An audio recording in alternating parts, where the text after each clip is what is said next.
아버지, 이제 돈 관리는 제가 할게요. 그 한마디가 제 인생을 도둑맞는 시작이 될 줄은 몰랐습니다. 여러분, 자식이 내 통장 달라고 하면 그게 효도 같아 보이죠? 그런데요. 그 순간부터 내 이름이 내 것이 아니게 됩니다. 저는 박정우, 64살, 40년을 항만에서 일했고 사기 같은 건 남 얘기라고 믿었습니다. 그런데 어느 날 아들이 웃으며 말했습니다. 아버지, 요즘 노인들 사기 많이 당하잖아요. 그 말이 함정이었습니다. 통장 관리 동의서라더니 알고 보니 재산 정권 위임. 제 집도 제 돈도 심지어 제 인생도 사인 한 번에 넘어갔습니다. 그 뒤로 카드가 막혔고 통장에선 돈이 빠져나갔고 저는 은행에서 처음 봤습니다. 내 이름으로 누군가가 출금한 흔적들 말입니다. 더 끔찍한 건요, 아들이 이렇게 말한 겁니다. 이제 그 돈은 제 돈이나 마찬가지죠. 그리고 다음 수수는 뭔지 아십니까? 치매 검사 예약했어요. 요양원 자료 가져올게요. 저를 환자로 만들어 완전히 통제하려는 겁니다. 그날 저는 깨달았습니다. 이건 돈 문제가 아니라 존엄을 빼앗는 범죄라는 걸요. 내 아들을 상대로 전쟁을 시작한 날부터 시작합니다. 저는 새벽 4시면 일어났습니다. 컨테이너 소리에 잠을 깼습니다. 철커덕, 철커덕. 그 소리가 제 인생이었습니다. 손은 거칠어졌고 허리는 구부러졌습니다. 하지만 자식 하나는 제대로 키웠다고 생각했습니다. 아들 민재는 대학도 나왔습니다. 회사도 다닙니다. 결혼도 했습니다. 며느리 수진도 괜찮은 사람이라 생각했습니다. 저는 자식에게 부담 주기 싫었습니다. 그래서 혼자 살았습니다. 작은 아파트였지만 제 집이었습니다. 아내가 떠난 지 3년이 지났습니다. 암이었습니다. 빨랐습니다. 그 후로 저는 더 조용해졌습니다. 말수가 줄었습니다. 아들에게 연락도 잘 안 했습니다. 폐가 되고 싶지 않았으니까요. 그런데 어느 날이었습니다. 토요일 오전이었습니다. 초인종이 울렸습니다. 딩동. 문을 열었더니 아들이 서 있었습니다. 아버지, 혼자 계시니까 걱정돼서 왔어요. 아들의 목소리는 부드러웠습니다. 저는 반가웠습니다. 그래, 들어와라. 아들은 거실을 둘러봤습니다. 냉장고를 열어봤습니다. 베란다도 확인했습니다. 뭘 찾는 걸까? 저는 궁금했지만 묻지 않았습니다. 아들이 소파에 앉았습니다. 커피를 한 잔 마셨습니다. 그리고 말을 꺼냈습니다. 아버지, 요즘 어르신들 사기 많이 당하시잖아요. 그래. 네, 보이스피싱도 많고 투자 사기도 많고요. 저는 고개를 끄덕였습니다. 뉴스에서 본 적 있었습니다. 걱정 마라, 나는 안 당한다. 그런데 아들이 웃었습니다. 쓴웃음이었습니다. 아버지, 다들 그렇게 생각하세요. 아들은 가방에서 서류를 꺼냈습니다. 그래서 제가 생각해 봤는데요. 제 심장이 조금 빨라졌습니다. 무슨 서류지? 아버지 통장을 제가 관리하면 어떨까요? 그 말에 저는 멈췄습니다. 커피 잔을 든 채로 굳었습니다. 통장을? 네, 걱정 마세요. 아버지 돈 쓰시는 건 자유롭게 하시고요. 그럼 왜? 그냥 제가 관리만 하는 거예요. 혹시 모를 사고 대비해서요. 아들의 얼굴은 진지했습니다. 며느리도 옆에서 고개를 끄덕였습니다. 아버님, 요즘 정말 위험해요. 저희 엄마 친구분도 3천만 원 날렸어요. 저는 숨을 깊이 들이쉬었습니다. 생각이 복잡했습니다. 아들이 날 걱정하는 건가? 아니면, 하지만 그 생각을 끝까지 하지 못했습니다. 아들이 제 손을 잡았습니다. 아버지, 저 믿으시죠? 그 말에 저는 무너졌습니다. 그래, 믿지. 아들은 활짝 웃었습니다. 그럼 여기 보세요. 간단한 서류예요. 서류를 펼쳤습니다. 글자가 작았습니다. 안경을 썼지만 잘 안 보였습니다. 이게 뭐냐? 통장 관리 동의서요. 형식적인 거예요. 저는 읽으려 했습니다. 하지만 아들이 펜을 건넸습니다. 아버지, 바쁘시죠? 그냥 여기 사인만 해주세요. 읽어야 하나? 하지만 아들인데. 저는 펜을 들었습니다. 손이 떨렸습니다. 이상하게 불안했습니다. 하지만 아들의 얼굴을 보니 의심할 수가 없었습니다. 사인을 했습니다. 박정우. 제 이름 석자를 썼습니다. 그 순간 아들의 표정이 바뀌었습니다. 너무 빨리 바뀌어서 착각인가 싶었습니다. 만족스러운 미소였습니다. 잘하셨어요, 아버지. 아들은 서류를 챙겼습니다. 며느리도 일어났습니다. 그럼 저희 가볼게요. 벌써? 네, 회사 일이 있어서요. 아들 부부는 서둘러 나갔습니다. 문이 닫혔습니다. 거실이 다시 조용해졌습니다. 저는 소파에 앉았습니다. 이게 맞나? 가슴 한편이 답답했습니다. 하지만 곧 생각을 지웠습니다. 내 자식인데 뭘. 그렇게 일주일이 지났습니다. 아들에게서 연락이 왔습니다. 아버지, 통장이랑 카드 좀 맡겨주세요. 뭐? 관리하려면 필요해요. 걱정 마세요. 잘 보관할게요. 저는 망설였습니다. 하지만 거절하지 못했습니다. 다음 날 아들이 왔습니다. 통장과 카드를 가져갔습니다. 제 손에는 아무것도 남지 않았습니다. 괜찮을 거야. 스스로를 달랬습니다. 그런데 2주일 후였습니다. 마트에서 카드가 안 됐습니다. 죄송합니다. 한도 초과입니다. 뭐라고? 다른 카드 있으세요? 저는 당황했습니다. 한도가 왜 찼을까요? 저는 돈을 거의 안 썼습니다. 집에 돌아와 아들에게 전화했습니다. 민재야, 카드가 안 되는데. 아, 그거요? 제가 좀 썼어요. 뭐? 급한 일이 있어서요. 곧 갚을게요. 전화가 끊겼습니다. 저는 휴대폰을 내려놨습니다. 손이 떨렸습니다. 이게 뭐지? 뭔가 잘못됐습니다. 하지만 정확히 뭔지 몰랐습니다. 그날 밤 잠이 안 왔습니다. 천장만 바라봤습니다. 내가 실수한 건가? 아들을 믿었던 게 실수였을까요? 그런 생각이 들자 가슴이 아팠습니다. 다음 날 은행에 갔습니다. 통장 내역 좀 뽑아주세요. 직원이 내역을 출력했습니다. 종이를 받았습니다. 그리고 얼어붙었습니다. 500만 원이 빠져나갔습니다. 1000만 원이 빠져나갔습니다. 2000만 원이 빠져나갔습니다. 모두 제가 모르는 출금이었습니다. 이게 무슨... 직원이 말했습니다. 고객님 명의로 출금되신 내역이에요. 내가 안 했는데. 서명이 있으신데요? 저는 서명을 받습니다. 박정우. 제 이름이었습니다. 하지만 제 글씨가 아니었습니다. 누가 내 이름을... 그 순간 깨달았습니다. 아들이었습니다. 아들이 제 돈을 쓰고 있었습니다. 제 허락도 없이 제 이름을 흉내내서. 저는 비틀거렸습니다. 직원이 놀라서 물었습니다. 괜찮으세요? 아니요. 저는 은행을 나왔습니다. 다리에 힘이 없었습니다. 벤치에 앉았습니다. 하늘을 봤습니다. 구름이 흘러갔습니다. 왜 내 아들이... 눈물이 났습니다. 하지만 닦지 않았습니다. 그냥 흐르게 뒀습니다. 지나가는 사람들이 봤을 겁니다. 노인이 벤치에 앉아 우는 모습을. 하지만 신경 쓰지 않았습니다. 그냥 울었습니다. 평생 참았던 게 터졌습니다. 한참을 울었습니다.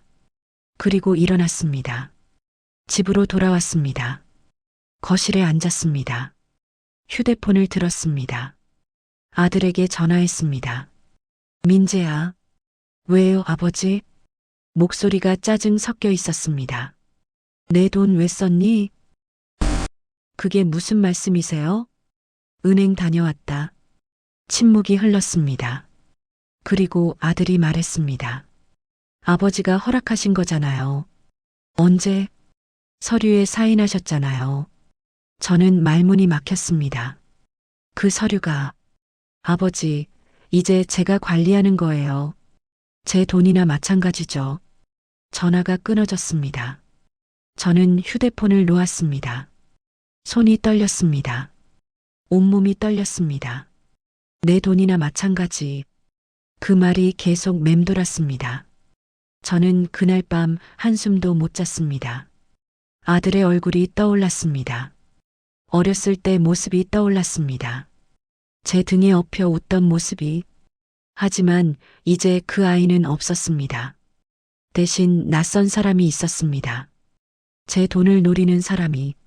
새벽이 밝았습니다. 저는 결심했습니다. 포기하지 않겠어. 이건 돈 문제가 아니었습니다. 제 존엄이 걸린 문제였습니다. 며칠이 지났습니다. 저는 계속 생각했습니다. 어떻게 해야 할지. 은행 내역을 매일 봤습니다. 돈이 계속 빠져나갔습니다. 제가 모르는 사이에 하루는 100만 원, 또 하루는 500만 원. 제 평생 모은 돈이 사라지고 있었습니다. 아들에게 전화했지만 받지 않았습니다. 문자도 읽지 않았습니다. 저는 혼자 집에 앉아 있었습니다. 텅 빈 거실을 바라봤습니다. 소파가 낡았습니다. 텔레비전도 오래됐습니다. 냉장고 소리만 우문거렸습니다. 이제 뭐가 남았나? 돈도 없고 자식도 믿을 수 없고. 그때 문득 생각이 들었습니다. 이것들이라도 팔자. 어차피 혼자 사는데 뭐가 필요할까요? 소파에 앉지도 않습니다. 텔레비전도 켜지 않습니다. 저는 중고 거래 사이트에 올렸습니다. 사진을 찍었습니다. 가격을 적었습니다. 생각보다 빨리 연락이 왔습니다. 내일 가져가겠습니다. 다음 날 사람들이 왔습니다. 소파를 옮겼습니다. 텔레비전을 포장했습니다. 거실장도 가져갔습니다. 돈을 받았습니다. 많지 않았습니다. 200만 원 정도였습니다. 하지만 제 돈이었습니다. 아들이 손댈 수 없는 돈이었습니다. 거실이 텅 비었습니다. 벽만 남았습니다. 바닥만 남았습니다. 이상하게 마음이 후련했습니다. 이게 내 거구나. 빈 거실이지만 제 것이었습니다. 저는 바닥에 앉았습니다. 벽에 기댔습니다. 창문으로 햇빛이 들어왔습니다. 괜찮아. 스스로를 달랬습니다. 그런데 이틀 후였습니다. 토요일 오후였습니다. 초인종이 울렸습니다. 딩동, 딩동. 급하게 누르는 소리였습니다. 문을 열었더니 아들 부부가 서 있었습니다. 예고도 없이 왔습니다. 들어와도 돼요? 물어보지도 않고 들어왔습니다. 현관을 지나 거실로 들어갔습니다. 그리고 멈췄습니다. 아들이 돌아봤습니다. 눈이 커졌습니다. 아버지, 소파는요? 며느리도 두리번거렸습니다. 텔레비전은 어디 갔어요? 저는 조용히 말했습니다. 팔았다. 뭐라고요? 아들의 목소리가 높아졌습니다. 왜 팔았어요? 필요 없어서. 며느리가 거실을 한 바퀴 돌았습니다. 거실장도 없고 선반도 없었습니다. 아니, 이게 무슨 집이에요? 며느리의 목소리에 짜증이 섞였습니다. 아들이 저를 봤습니다. 아버지, 우리 올 때 어떡하라고요? 저는 그 말에 귀를 의심했습니다. 뭐, 저희가 여기 올 때 쉴 곳이 없잖아요. 며느리도 거들었습니다. 맞아요. 앉을 데도 없고 텔레비전도 없고. 저는 두 사람을 번갈아 봤습니다. 지금 무슨 말을 하는 거지? 너희가 쉬려고 내가 이 집에 사는 거냐? 아들이 한숨을 쉬었습니다. 아버지, 그게 아니라요. 그럼 뭐냐? 저희도 가끔 쉬고 싶잖아요. 그 순간 저는 깨달았습니다. 아들은 아버지를 보러 오는 게 아니었습니다. 공짜 쉼터를 보러 왔던 겁니다. 편하게 누울 소파, 볼 수 있는 텔레비전, 그게 다였습니다. 저는 숨을 깊이 들이쉬었습니다. 민재야, 내가 묻는다. 왜요? 너 언제 날 보러 왔니? 아들이 당황했습니다. 무슨 말씀이세요? 올 때마다 소파에 누웠잖니. 텔레비전 켜고 잤잖니. 며느리가 끼어들었습니다. 그게 뭐 어때서요? 그게 뭐 어떠냐고. 제 목소리가 떨렸습니다. 나는 아버지다. 호텔이 아니야. 아들이 인상을 찌푸렸습니다. 아버지, 왜 그러세요? 왜 그러냐고. 저는 웃음이 나왔습니다. 쓴웃음이었습니다. 내 돈 마음대로 쓰더니 이제 내 집도 마음대로 쓰려고. 며느리가 코웃음 쳤습니다. 아버님, 돈은 저희가 관리하는 거예요. 내가 언제 허락했니? 서류에 사인하셨잖아요. 아들이 차갑게 말했습니다. 이제 그 돈은 저희 관리하에 있어요. 저는 주먹을 쥐었습니다. 손톱이 손바닥에 박혔습니다. 참아야 해. 화를 내면 안 됩니다. 이들은 그걸 기다리고 있으니까. 그래, 알았다. 뭘 알았다고요? 이제 오지 마라. 아들이 웃었습니다. 비웃는 웃음이었습니다. 아버지 혼자 어떻게 사세요? 내가 알아서 한다. 며느리가 가방을 챙겼습니다. 그럼 우리 갈게요. 여기 있어봤자 쉴 곳도 없는데. 두 사람이 현관으로 향했습니다. 문을 열기 전에 아들이 돌아봤습니다. 아버지, 다음 주에 요양원 자료 갖고 올게요. 뭐? 혼자 사시기 힘드시잖아요. 나 멀쩡한데 무슨 요양원이야. 며느리가 웃었습니다. 아버님 나이에 혼자 사는 거 위험해요. 내 인생이다. 그래도 저희가 걱정되는 걸요. 아들의 목소리에 걱정은 없었습니다. 그냥 형식적인 말이었습니다. 문이 닫혔습니다. 발소리가 멀어졌습니다. 저는 그 자리에 서 있었습니다. 다리에 힘이 빠졌습니다. 벽에 기댔습니다. 천천히 주저앉았습니다. 바닥이 차가웠습니다. 요양원. 그 단어가 머릿속을 맴돌았습니다. 아들은 저를 요양원에 보내려 합니다. 그리고 제 집을 차지하려 합니다. 제 재산을 가져가려 합니다. 이게 내 자식이 할 짓인가. 눈물이 났습니다. 하지만 이번엔 닦았습니다. 울지 말자. 우는 건 약한 사람입니다. 저는 약하지 않습니다. 평생 파도와 싸워온 사람입니다. 저는 일어났습니다. 주방으로 갔습니다. 물을 마셨습니다. 거울을 봤습니다. 64살 노인이 보였습니다. 주름진 얼굴, 허연 머리. 하지만 눈은 살아 있었습니다. 아직 끝나지 않았어.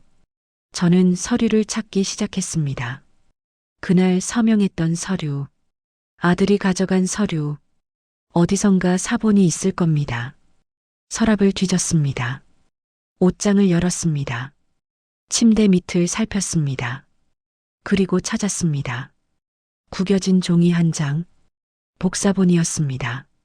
아들이 놓고 간 거였습니다. 저는 종이를 펼쳤습니다. 안경을 썼습니다. 천천히 읽었습니다. 한 줄 한 줄, 한 단어 한 단어, 그리고 얼어붙었습니다. 재산관리 정권 위임, 금융거래 정권 위임, 부동산 처분 권한 위임. 제가 서명한 건 단순한 통장 관리가 아니었습니다. 제 모든 것을 넘긴 거였습니다. 재산도, 집도, 인생도. 내가 뭘 한 거지. 손이 떨렸습니다. 종이가 흔들렸습니다. 저는 바닥에 주저앉았습니다. 머리가 하였습니다. 어떡하지? 법적으로 이미 넘어간 겁니다. 제 서명이 있으니까. 아들은 이제 제 돈을 자유롭게 쓸 수 있습니다. 제 집도 팔 수 있습니다. 저를 요양원에 보낼 수도 있습니다. 아니야. 저는 고개를 저었습니다. 포기하면 안 돼. 방법이 있을 겁니다. 분명히 있을 겁니다. 저는 종이를 접었습니다. 주머니에 넣었습니다. 그리고 신발을 신었습니다. 밖으로 나갔습니다. 어디로 가야 할까요? 경찰서? 아니면 법원? 저는 걸었습니다. 생각하며 걸었습니다. 해가 지고 있었습니다. 하늘이 붉게 물들었습니다. 저는 공원 벤치에 앉았습니다. 노인들이 운동하고 있었습니다. 아이들이 뛰어놀고 있었습니다. 평화로운 풍경이었습니다. 하지만 제 마음은 평화롭지 않았습니다. 누구한테 도움을 청하지. 친구들은 다 멀리 갔습니다. 가족도 없습니다. 형제도 없습니다. 저는 혼자였습니다. 완전히 혼자였습니다. 그때 누군가 옆에 앉았습니다. 고개를 돌렸습니다. 낯익은 얼굴이었습니다. 강 선배님? 그 사람이 웃었습니다. 정우야, 오랜만이네. 강동훈 선배였습니다. 항만에서 같이 일했던 사람. 10년 전에 그만뒀습니다. 지금은 뭘 하는지 몰랐습니다.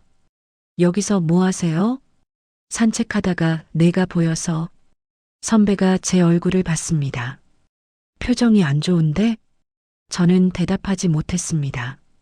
말하기가 부끄러웠습니다. 내 자식한테 당했다고 말하기가. 괜찮아. 그냥 좀 피곤. 선배는 아무 말 없이 앉아 있었습니다. 침묵이 흘렀습니다. 편안한 침묵이었습니다. 그리고 선배가 말했습니다. 정우야, 힘든 일 있으면 말해. 아니에요. 나 요즘 법률 상담 일해. 저는 고개를 돌렸습니다. 법률이요? 응, 노무사 자격증 땄거든. 노무사. 제 가슴이 뛰었습니다. 혹시? 선배가 웃었습니다. 뭔가 도움 필요하면 언제든 연락해. 명함을 건넸습니다. 저는 명함을 받았습니다. 강동훈 노무사. 글자가 선명했습니다. 이게 기회인가?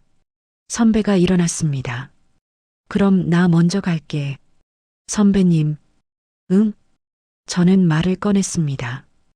혹시 시간 되시면 상담 좀. 선배가 진지한 얼굴로 앉았습니다. 말해봐. 저는 모든 걸 말했습니다. 서류 이야기, 돈 이야기, 아들 이야기. 선배는 조용히 들었습니다. 표정이 점점 굳어졌습니다. 제 이야기가 끝나자 선배가 말했습니다. 정우야, 이건 심각해. 알아요. 이건 가족 문제가 아니야. 선배가 제 눈을 똑바로 봤습니다. 범죄야. 그 말에 저는 숨이 막혔습니다. 범죄. 제 아들이 범죄를 저질렀습니다. 저에게. 선배는 커피를 한 잔 사왔습니다. 마셔. 정신 차려야지. 저는 종이컵을 받았습니다. 따뜻했습니다. 하지만 제 손은 차가웠습니다. 선배님, 정말 범죄예요? 그래, 명백한 금융 사기야. 선배가 서류를 다시 봤습니다. 안경을 쓰고 꼼꼼히 읽었습니다. 이건 정권 위임 각서야. 그게 뭔데요? 내 모든 재산을 아들이 마음대로 할 수 있다는 거지. 저는 입술을 깨물었습니다. 내가 이런 걸 서명했다니. 선배가 계속 말했습니다. 그런데 문제는 내 서명이 있다는 거야. 제가 한 건데요. 응, 그래서 까다로워. 선배가 한숨을 쉬었습니다. 법적으로 네가 동의한 것처럼 보이거든. 제 가슴이 무너졌습니다. 그럼 방법이 없는 건가? 선배가 제 어깨를 두드렸습니다. 포기하지 마. 방법은 있어. 어떤 방법이요? 증거를 모아야 해. 증거요?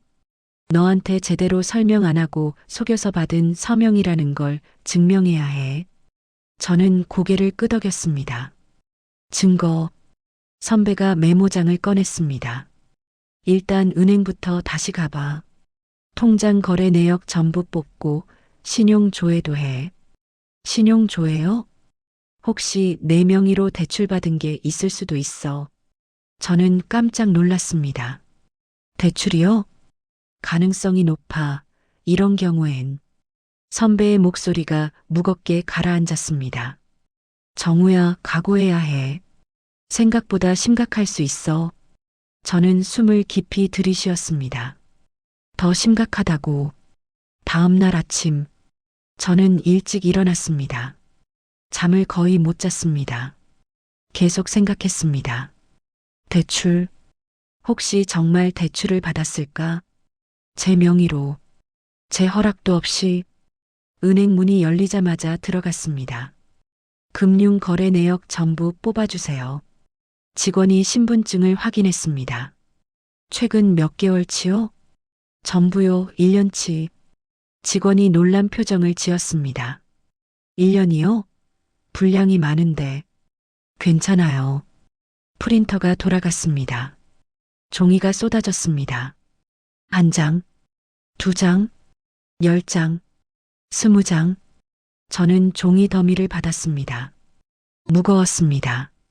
신용조회도 부탁합니다. 잠시만요. 직원이 컴퓨터를 두드렸습니다. 그리고 표정이 굳었습니다. 고객님, 대출이 있으시네요. 제 심장이 멈췄습니다. 얼마나요? 5천만 원입니다. 세상이 흔들렸습니다. 언제 받았죠? 석 달 전입니다. 저는 의자를 잡았습니다. 다리에 힘이 빠졌습니다. 5천만 원. 제가 모르는 대출. 제 명의로 받은 대출. 이자는요? 월 200만 원 정도 나가고 있습니다. 200만 원.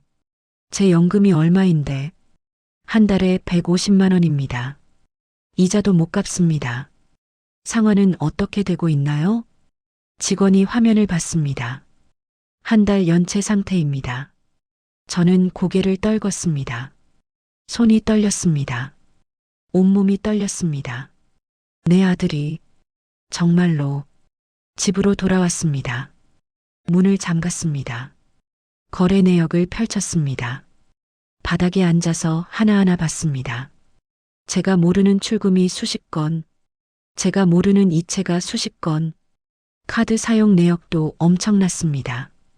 백화점, 고급 레스토랑, 가전제품, 가구점, 모두 제 카드로 결제됐습니다. 총액을 계산했습니다. 8천만 원이 넘었습니다. 거기에 대출 5천만 원, 1억 3천만 원. 제 평생 모은 돈이었습니다. 40년을 일해서 모은 돈. 허리 아파도 참았습니다.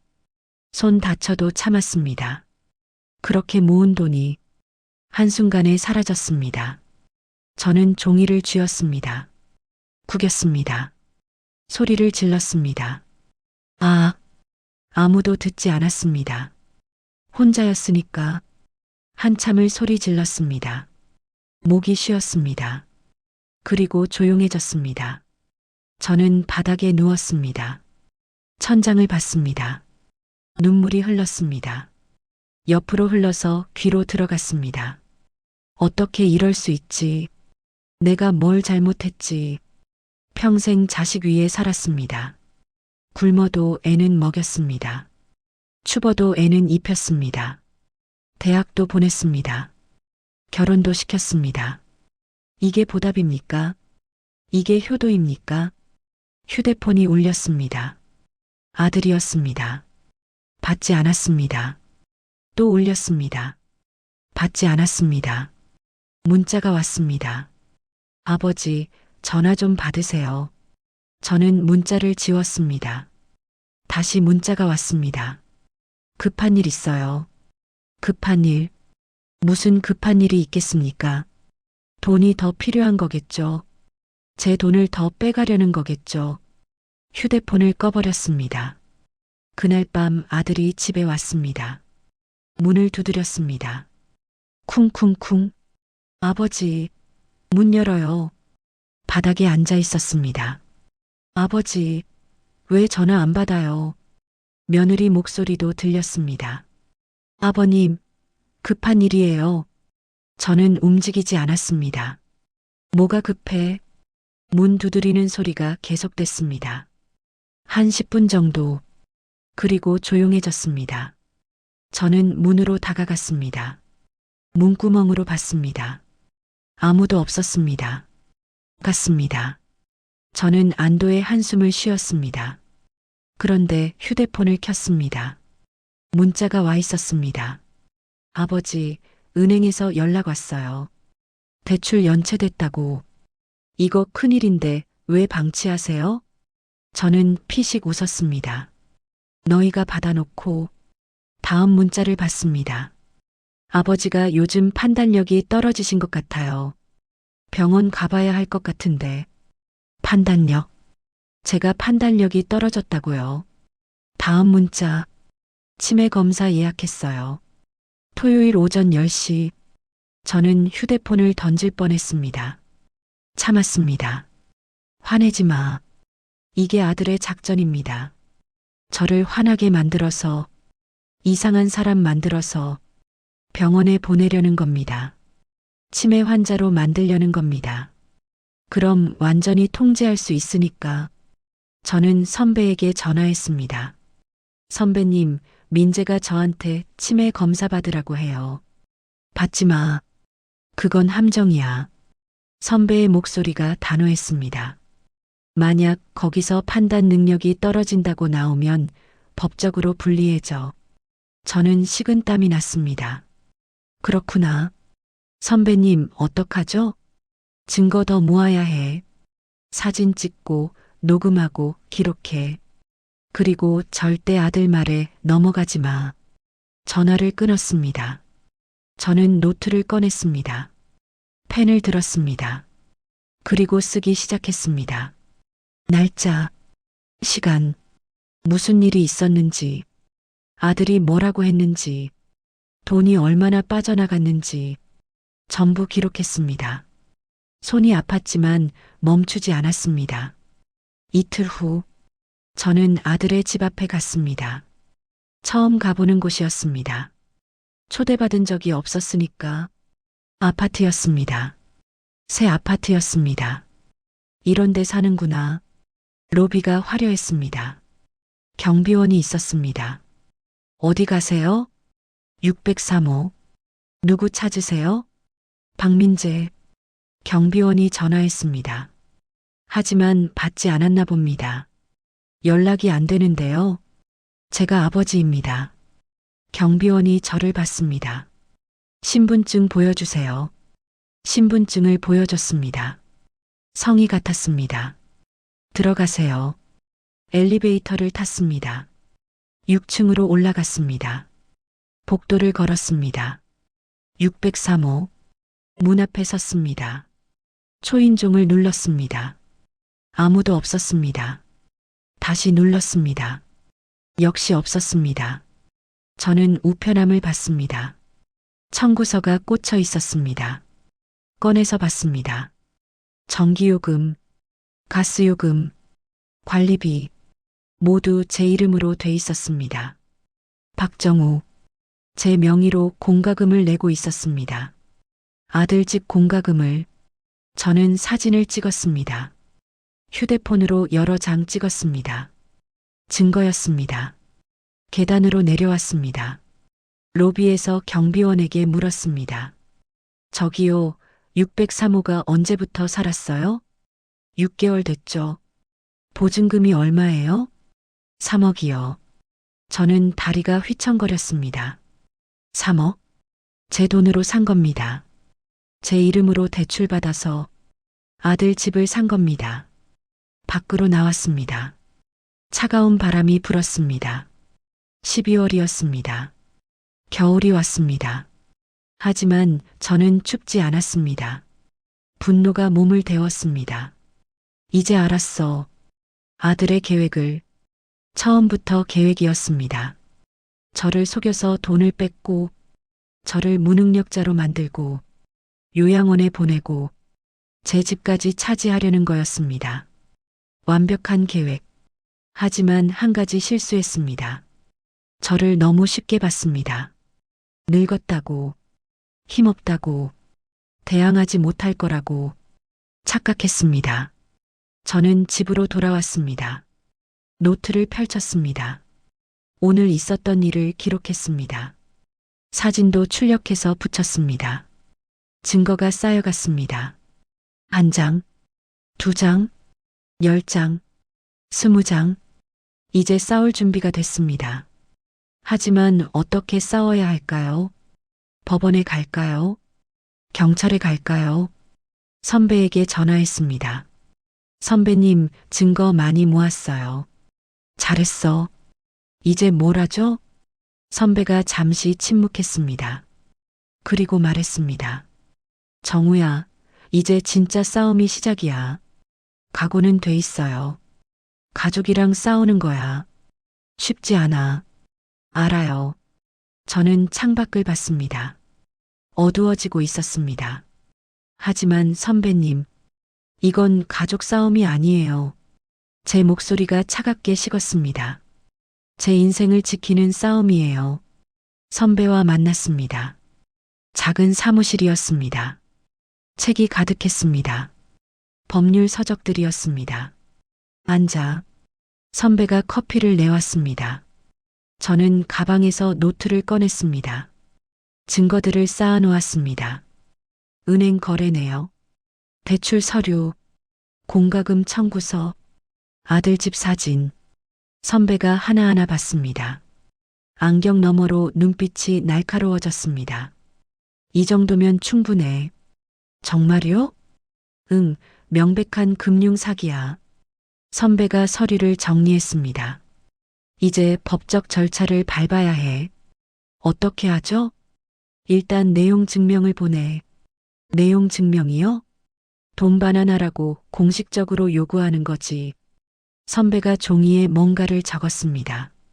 그리고 반환 안 하면 고소하겠다고 명시해. 저는 숨을 깊이 들이쉬었습니다. 고소? 제 아들을 고소한다는 겁니다. 손이 떨렸습니다. 정우야. 선배가 제 손을 잡았습니다. 이건 내 잘못이 아니야. 하지만 제 아들인데. 그래서 더 나쁜 거지. 선배의 목소리가 무겁게 가라앉았습니다. 가족이라서 더 믿었잖아. 그 믿음을 이용한 거야. 저는 고개를 끄덕였습니다. 맞는 말이었습니다. 각오해. 앞으로 더 힘들어질 거야. 알아요. 민재가 가만히 있지 않을 거야. 선배의 말이 맞았습니다. 이틀 후였습니다. 동생이 전화했습니다. 10년 만에 처음이었습니다. 형님, 웬일이냐? 형님 요즘 괜찮으세요? 목소리에 걱정이 섞여 있었습니다. 하지만 진짜 걱정은 아닌 것 같았습니다. 나 멀쩡한데 왜? 민재한테 들었어요. 역시 아들이 먼저 손을 쓴 겁니다. 뭘 들었는데? 형님이 요즘 이상하시대요. 내가? 네, 기억력도 떨어지시고 판단도 이상하시고. 저는 피식 웃었습니다. 민재가 그러던? 네, 걱정돼서요. 병원 한번 가보시는 게. 나 멀쩡해. 형님, 치매는 본인이 모르는 거예요. 동생의 목소리가 단호해졌습니다. 가족들이 걱정하잖아요. 검사만이라도.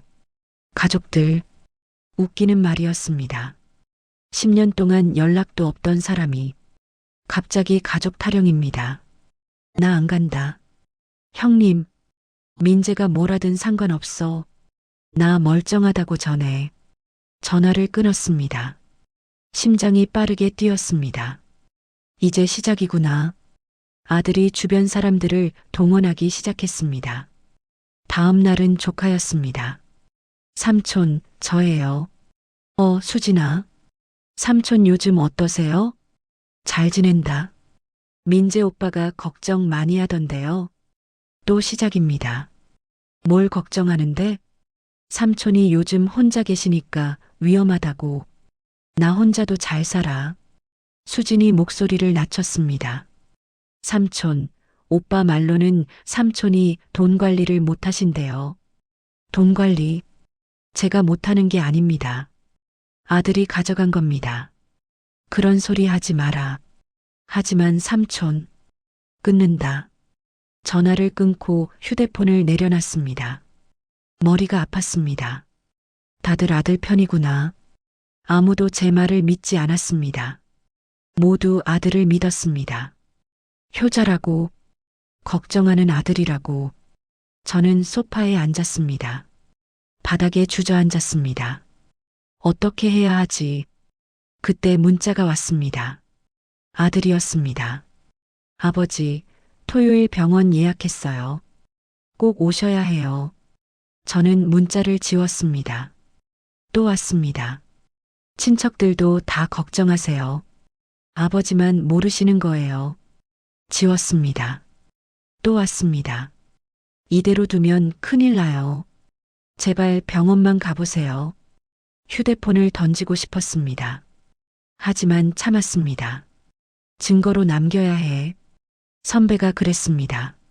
문자든 통화든 전부 증거가 된다고. 저는 문자를 캡처했습니다. 저장했습니다. 토요일이 됐습니다. 아침 9시였습니다. 초인종이 울렸습니다. 딩동, 딩동. 예상했던 일입니다. 문구멍으로 봤습니다. 아들과 며느리가 서 있었습니다. 그리고 낯선 남자도 있었습니다. 흰 가운을 입고 있었습니다. 의사를 데려왔구나. 아버지, 문 열어요. 아들이 문을 두드렸습니다. 병원 가야죠. 며느리도 소리쳤습니다. 저는 문을 열지 않았습니다. 아버지, 두드리는 소리가 커졌습니다. 쿵쿵쿵. 이러시면 안 돼요. 흰 가운 남자가 말했습니다. 환자분, 저는 의사입니다. 문 열어주세요. 저는 대답하지 않았습니다. 환자, 저를 이미 환자 취급하고 있습니다. 아버지, 제발. 아들의 목소리가 절박해졌습니다.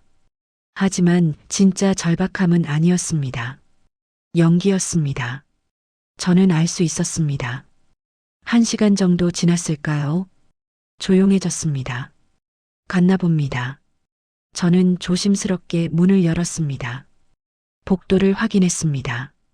아무도 없었습니다. 하지만 문 앞에 종이가 있었습니다. 집어들었습니다. 메모였습니다. 아버지, 이렇게 거부하시면 법적으로 강제 입원시킬 수도 있어요. 가족들이 다 동의했습니다. 생각해 보세요. 강제 입원. 손이 떨렸습니다. 그럴 수 있을까요? 저를 억지로 입원시킬 수 있을까요? 선배에게 전화했습니다. 선배님, 강제 입원이 가능해요? 조건이 있어. 뭔데요? 본인이 자해 위험이 있거나 타해 위험이 있을 때. 저는 아무것도 안 했는데요. 그럼 걱정 마. 함부로 못해. 하지만 선배의 목소리가 무거웠습니다. 정우야, 조심해. 민재가 증거를 만들려고 할 거야. 무슨 증거요? 내가 위험하다는 증거. 저는 식은땀이 났습니다. 그럴 수 있겠구나. 절대 화내지 마. 절대 폭력 쓰지 마. 알겠습니다. 그리고 혼자 있지 마. 누군가랑 같이 있어. 전화를 끊었습니다. 저는 집 안을 둘러봤습니다. 텅 비어 있었습니다. 혼자였습니다. 그날 저녁이었습니다. 또 초인종이 울렸습니다. 이번에는 경찰이었습니다. 신고 들어왔습니다. 무슨 신고요? 가정 내 소음이요. 저는 황당했습니다. 저 혼자 사는데요. 경찰이 안을 확인했습니다. 정말 혼자 계시네요. 그럼 신고가 잘못된 것 같은데. 경찰이 돌아갔습니다. 하지만 저는 알았습니다. 누가 신고했는지. 아들이구나. 허위 신고로 저를 문제 있는 사람으로 만들려는 겁니다. 다음 날도 경찰이 왔습니다. 어르신 괜찮으세요? 네, 왜요? 복지 신고 들어왔어요. 혼자 계신 어르신이 위험하다고. 전 멀쩡합니다. 경찰이 집안을 봤습니다. 가구가 없는 거실. 어르신, 가구는요? 팔았어요. 왜요? 필요 없어서요. 경찰이 뭔가 적었습니다. 또 기록되는구나. 이상한 노인. 가구를 다 판 노인. 판단력이 떨어지는 노인. 그렇게 만들어지는 겁니다. 선배가 사무실로 오라고 했습니다. 갔습니다. 선배가 심각한 얼굴로 앉아 있었습니다. 정우야, 큰일이야. 뭔데요? 민재가 후견인 신청을 준비하고 있어. 후견인이요? 내가 판단 능력이 없다고 주장하면서 자기가 법적 후견인이 되겠다는 거야. 저는 의자를 잡았습니다. 그럼 완전히 끝나는 거예요? 재산도 집도 다 민재 손에 넘어가. 선배가 책상을 쳤습니다. 이 새끼가 정말. 선배도 화가 났나 봅니다. 평소 욕을 안 하는 사람인데. 선배님, 어떡하죠? 내용 증명부터 보내자. 지금요? 응, 지금 당장. 선배가 서류를 꺼냈습니다. 이미 준비해둔 것 같았습니다. 여기 서명해. 저는 펜을 들었습니다. 손이 떨렸습니다. 하지만 썼습니다. 박정우. 제 이름을 또박또박 썼습니다. 이제 이틀 안에 민재한테 도착할 거야. 그럼요. 아마 화낼 거야. 많이. 선배가 제 눈을 봤습니다. 정우야, 싸움이 본격적으로 시작돼. 알아요. 가족들도 다 등 돌릴 거야. 상관없어요. 저는 고개를 들었습니다. 선배님, 전 이미 혼자예요. 그래. 선배가 어깨를 두드렸습니다. 그래도 나는 내 편이야. 그 말에 눈시울이 뜨거워졌습니다. 참았습니다. 울면 안 됩니다. 약한 모습 보이면 안 됩니다. 이틀 후 아들에게서 전화가 왔습니다. 받지 않았습니다. 문자가 왔습니다. 아버지, 방금 이상한 서류 받았는데 이게 뭐예요? 저는 답장하지 않았습니다. 또 문자가 왔습니다. 고소하겠다고요? 진짜 그러실 거예요? 답장하지 않았습니다. 전화가 걸려왔습니다. 20통, 30통, 받지 않았습니다. 마지막 문자가 왔습니다. 좋아요. 아버지가 그러시겠다면 저도 할 말 있어요. 법정에서 봅시다. 저는 휴대폰을 내려놨습니다. 창밖을 봤습니다. 눈이 내리고 있었습니다. 첫눈이었습니다. 하얗게 쌓이고 있었습니다. 세상이 조용했습니다. 저도 조용했습니다. 하지만 마음속은 불타고 있었습니다. 이제 진짜 시작이다. 제 인생을 되찾을 겁니다. 제 존엄을 지킬 겁니다. 아들이든 누구든 상관없습니다. 빼앗긴 것을 되찾을 겁니다. 반드시. 내용 증명이 발송됐습니다. 선배가 확인했습니다. 민재한테 도착했어. 알겠습니다. 이제부터 조심해. 뭐든 기록하고. 저는 노트를 항상 들고 다녔습니다. 펜도 2자루씩 챙겼습니다. 휴대폰은 항상 녹음 상태로 뒀습니다. 준비됐습니다. 사흘이 지났습니다. 조용했습니다. 아들에게서 연락이 없었습니다. 며느리도 조용했습니다. 폭풍 전 고요함이구나. 그 생각이 맞았습니다. 나흘째 되던 날, 집 앞에 사람들이 나타났습니다. 아들이었습니다. 며느리도 있었습니다. 그리고 모르는 사람 2명. 정장을 입고 있었습니다. 초인종을 눌렀습니다. 저는 문구멍으로 봤습니다. 아버지, 변호사 모시고 왔어요. 변호사. 아들도 변호사를 고용했습니다. 문 열고 얘기합시다.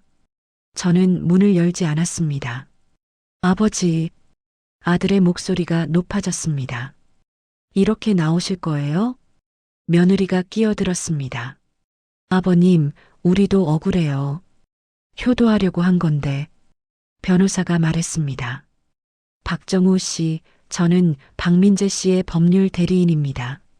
목소리가 차갑고 공식적이었습니다. 일주일 안에 내용 증명을 철회하지 않으면 맞고소하겠습니다. 맞고소. 저는 귀를 의심했습니다. 무고죄와 명예훼손으로 고소하겠습니다. 변호사가 서류를 문틈에 끼워 넣었습니다. 잘 읽어보시고 현명한 판단하시기 바랍니다. 발소리가 멀어졌습니다. 저는 서류를 집어들었습니다. 손이 떨렸습니다. 펼쳤습니다. 읽었습니다. 박정우는 아들을 무고하게 고소하려 하고 있으며 이는 명백한 무고죄에 해당함. 또한 주변의 아들을 사기꾼으로 모함하여 명예를 훼손함. 저는 서류를 구겼습니다. 이게 말이 되나? 돈을 훔쳐간 사람이, 저를 속인 사람이 오히려 저를 고소하겠다고 합니다. 선배에게 전화했습니다. 선배님, 민재가 저를 맞고소하겠대요. 예상했어. 어떡하죠? 걱정 마. 그쪽이 더 불리해. 선배의 목소리는 침착했습니다. 증거가 내 편이야. 하지만 정우야, 지금 흔들리면 안 돼. 저는 숨을 깊이 들이쉬었습니다. 그래, 흔들리지 말자. 그날 밤 잠이 안 왔습니다. 천장만 바라봤습니다. 시계가 째깍거렸습니다. 밤 11시, 12시, 새벽 1시, 2시, 잠들 수가 없었습니다. 내가 잘하고 있는 걸까? 의심이 들었습니다. 차라리 포기하면. 하지만 고개를 저었습니다. 안 돼. 포기하면 모든 게 끝입니다. 제 인생이 끝납니다. 다음 날 아침, 은행에서 전화가 왔습니다. 박정우 고객님이신가요? 네. 대출 연체가 심각합니다. 빨리 상환하지 않으면 법적 조치에 들어갑니다. 제가 받은 대출이 아닙니다. 하지만 고객님 명의로 되어 있습니다. 사기예요. 제가 모르게 받은 거예요. 은행 직원이 한숨을 쉬었습니다. 그럼 경찰에 신고하셔야죠. 신고할 겁니다. 빨리 해주세요. 연체 이자가 계속 붙고 있습니다. 전화가 끊겼습니다. 저는 경찰서로 갔습니다. 처음 가보는 곳이었습니다. 긴장됐습니다. 민원실에 들어갔습니다. 신고하러 왔습니다. 어떤 사건인가요? 금융 사기요. 경찰관이 서류를 꺼냈습니다. 자세히 말씀해 주세요. 저는 모든 것을 설명했습니다. 아들 이야기, 서류 이야기, 돈 이야기, 대출 이야기. 경찰관이 기록했습니다. 증거가 있나요? 네. 가방에서 서류 뭉치를 꺼냈습니다. 은행 거래네요. 대출 서류, 문자 메시지, 사진들. 경찰관이 하나하나 확인했습니다. 이거 친아들이죠? 네. 가족 간 사기는 처벌이 어렵습니다. 저는 당황했습니다. 왜요? 친고죄거든요. 그리고 민사로 해결하는 게 일반적이에요. 하지만 명백한 사기잖아요. 경찰관이 난처한 표정을 지었습니다. 일단 접수는 해드릴게요. 조사 들어가면 연락드리겠습니다. 저는 경찰서를 나왔습니다. 허탈했습니다. 가족이라서 처벌이 어렵다고. 그럼 가족은 뭘 해도 되는 겁니까? 선배에게 전화했습니다. 선배님, 경찰이 가족 간 사기는 어렵대요. 알아. 그래서 민사소송을 준비하는 거야. 민사요? 응. 돈 돌려받는 소송. 시간 오래 걸리나요? 몇 개월은 걸려. 저는 한숨을 쉬었습니다. 몇 개월. 그동안 어떻게 버티지? 연금은 대출 이자로 다 나갑니다. 집에는 가구도 없습니다. 먹을 것도 부족합니다. 그날 저녁, 냉장고를 열었습니다. 텅 비어 있었습니다. 김치 한 통, 계란 3개, 우유 조금. 저는 라면을 끓였습니다. 계란을 넣었습니다. 김치를 곁들였습니다. 소박한 저녁이었습니다. 하지만 괜찮았습니다. 제 돈으로 산 음식이니까. 일주일이 지났습니다. 아들에게서 정식 고소장이 왔습니다. 무고죄, 명예훼손죄, 요구 배상금 5천만 원. 저는 종이를 보며 웃었습니다. 웃음이 나왔습니다. 정말 끝까지 가는구나. 선배가 사무실로 오라고 했습니다. 갔습니다. 선배가 심각한 얼굴이었습니다. 정우야, 민재 측에서 합의를 제안했어. 합의요? 그래, 서로 고소 취하하고 끝내자고. 조건은요? 선배가 종이를 보여줬습니다. 내가 앞으로 재산 관리에 일절 간섭하지 않고 민재의 관리를 인정하는 거. 그럼 제 돈은요? 이미 쓴 돈은 그냥 넘어가고. 저는 코웃음 쳤습니다. 말도 안 돼요. 알아. 나도 거절하라고 할 거야. 당연히 거절이죠. 선배가 제 눈을 봤습니다. 그럼 법정 갈 각오돼 있어? 네. 가족들 다 법정에서 만나게 돼. 상관없어요. 저는 일어섰습니다. 선배님, 저 이미 가족 없어요. 정우야. 진짜 가족은 이런 짓 안 해요. 목소리가 떨렸습니다. 화가 났습니다.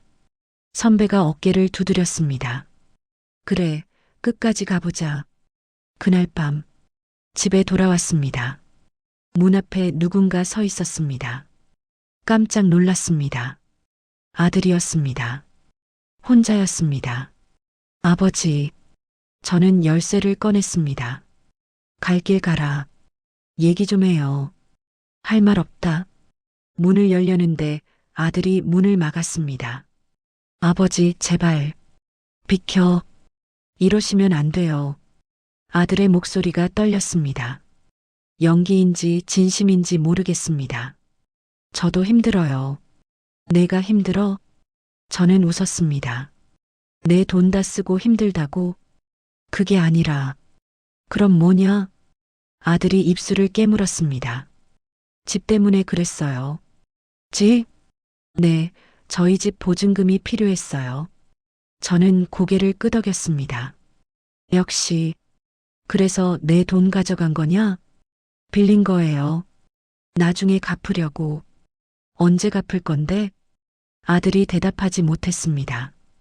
민재야, 솔직하게 말해봐. 뭐요? 처음부터 계획이었지? 아들의 표정이 굳었습니다. 날 속여서 돈 빼내고 무능력자로 만들어서 요양원 보내고 내 집까지 차지하려던 거지? 아니에요. 아들이 소리쳤습니다. 그럴 생각 없었어요. 거짓말하지 마. 저는 차갑게 말했습니다. 증거 다 있어. 내가 뭘 했는지. 아들의 얼굴이 창백해졌습니다. 아버지, 이제 선택해. 뭐요? 저는 아들의 눈을 똑바로 봤습니다. 돈 돌려주든지 법정에서 보든지. 아들이 웃었습니다. 비웃는 웃음이었습니다. 돈이 어디 있어요? 이미 다 썼는데. 역시 처음부터 돌려줄 생각이 없었습니다. 그럼 법정에서 보자. 아버지, 후회하실 거예요. 내가 후회해? 네, 법정 가면 아버지가 치매 환자 됩니다. 아들의 목소리가 차가웠습니다. 저희 변호사가 그러던데요. 아버지 행동이 다 증거래요. 가구 팔고 전화 안 받고 이상한 행동들. 저는 움찔했습니다. 그래, 그렇게 나올 거구나. 그리고 친척들 다 증인으로 세울 거예요. 아버지가 이상하다고. 아들이 한 발짝 다가왔습니다. 아버지, 마지막이에요. 합의하세요. 싫어. 왜요? 그건 내가 졌다는 거잖아. 저는 문을 열었습니다. 안으로 들어갔습니다. 아들이 문을 잡았습니다. 아버지, 손 치워. 제발. 저는 아들의 손을 밀쳤습니다. 색이 아니었습니다. 하지만 아들이 비틀거렸습니다. 그리고 바닥에 주저앉았습니다. 뭐지? 아들이 휴대폰을 꺼냈습니다. 사진을 찍었습니다. 자기 팔을 찍었습니다. 설마 아버지가 때렸어요. 아들이 중얼거렸습니다. 폭행이에요. 증거 확보했어요. 저는 얼어붙었습니다. 함정이었구나. 이게 아들의 목적이었습니다. 저를 폭력적인 사람으로 만들려고. 그래야 강제 입원 사유가 되니까. 민재야, 이제 끝이에요, 아버지. 아들이 일어났습니다. 일주일 안에 요양원 들어가세요. 안 그러면 경찰 부를 거예요. 저는 문을 닫았습니다. 쾅! 아들의 발소리가 멀어졌습니다. 저는 바닥에 주저앉았습니다. 손이 떨렸습니다. 온몸이 떨렸습니다. 어떡하지? 이제 아들은 폭행 증거까지 만들었습니다. 저는 위험한 사람이 됐습니다. 강제 입원 사유가 생긴 겁니다. 선배에게 전화했습니다. 선배님, 큰일 났어요. 떨리는 목소리로 설명했습니다. 선배가 한숨을 쉬었습니다. 정우야, 그게 걔 계획이었어. 어떡하죠? 일단 진정해. 내가 진짜로 때린 거 아니잖아. 하지만 증거가. CCTV는 없어? 저는 고개를 저었습니다. 복도에 CCTV가 없습니다. 선배님, 저 정말 위험한가요? 침묵이 흘렀습니다. 선배가 조심스럽게 말했습니다. 정우야, 며칠 동안 내 사무실에 있어. 네. 혼자 있으면 위험해. 또 뭘 꾸밀지 몰라. 저는 가방을 쌌습니다. 옷 몇 벌, 세면도구, 중요한 서류들. 선배 사무실로 갔습니다. 작은 소파가 있었습니다. 여기서 자. 고맙습니다. 내일 아침에 변호사 선임하자. 변호사요? 응, 이제 본격적으로 싸워야 해. 저는 고개를 끄덕였습니다. 소파에 누웠습니다. 천장을 봤습니다. 눈물이 났습니다. 내가 왜 이렇게까지. 하지만 답은 알고 있습니다. 제 존엄 때문입니다. 제 인생 때문입니다. 포기할 수 없습니다. 그날 밤 꿈을 꿨습니다. 아내가 나왔습니다. 웃고 있었습니다. 여보, 잘하고 있어요. 아내가 제 손을 잡았습니다. 끝까지 해요. 당신답게. 꿈에서 깼습니다. 눈가가 젖어 있었습니다. 하지만 마음은 단단했습니다. 그래, 끝까지 간다. 아내도 그렇게 말했습니다. 끝까지. 당신답게. 저는 일어났습니다. 창밖을 봤습니다. 해가 뜨고 있었습니다. 새로운 날이 시작됐습니다. 싸움의 날이 시작됐습니다. 변호사를 만났습니다. 젊은 여자 변호사였습니다. 이름은 최서연입니다. 악수를 했습니다. 손이 따뜻했습니다. 사건 내용 들었어요. 도와주실 수 있나요? 물론이죠. 증거가 탄탄해요. 변호사가 서류를 정리했습니다. 일주일 안에 소송 제기하겠습니다. 고맙습니다. 변호사가 웃었습니다. 감사는 이기고 나서 해도 돼요. 법원에 소장을 접수했습니다. 재산 반환 청구 소송, 부당이득 반환 청구, 위임장 무효 확인. 선배가 함께 있어줬습니다. 이제 시작이야. 오래 걸릴까요? 몇 개월은 각오해야지. 저는 고개를 끄덕였습니다. 기다리면 돼. 평생 기다렸습니다. 몇 개월쯤이야. 첫 재판 날이 왔습니다. 법정에 들어갔습니다. 처음 가보는 곳이었습니다. 엄숙했습니다. 아들이 저편에 앉아 있었습니다. 며느리도 있었습니다. 변호사도 2명이나 있었습니다. 아들이 저를 봤습니다. 눈빛이 차갑게 식어 있었습니다. 저도 봤습니다. 떨리지 않았습니다. 판사가 들어왔습니다. 모두 일어섰습니다. 재판이 시작됐습니다. 최 변호사가 증거를 제출했습니다. 은행 거래 내역, 대출 서류, 문자 메시지, 녹음 파일, 사진들. 판사가 하나하나 확인했습니다. 표정이 굳어졌습니다. 아들 측 변호사가 반박했습니다. 원고는 판단 능력이 떨어집니다. 그래서 피고가 관리한 것입니다. 이는 효도였지 범죄가 아닙니다. 최 변호사가 대응했습니다. 판단 능력이 떨어진다는 증거가 있습니까? 의사소견서를 제출하겠습니다.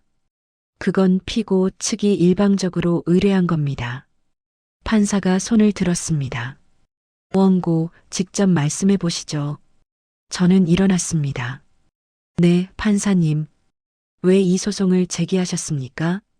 저는 숨을 깊이 들이쉬었습니다. 제 존엄을 지키기 위해서입니다. 존엄이요?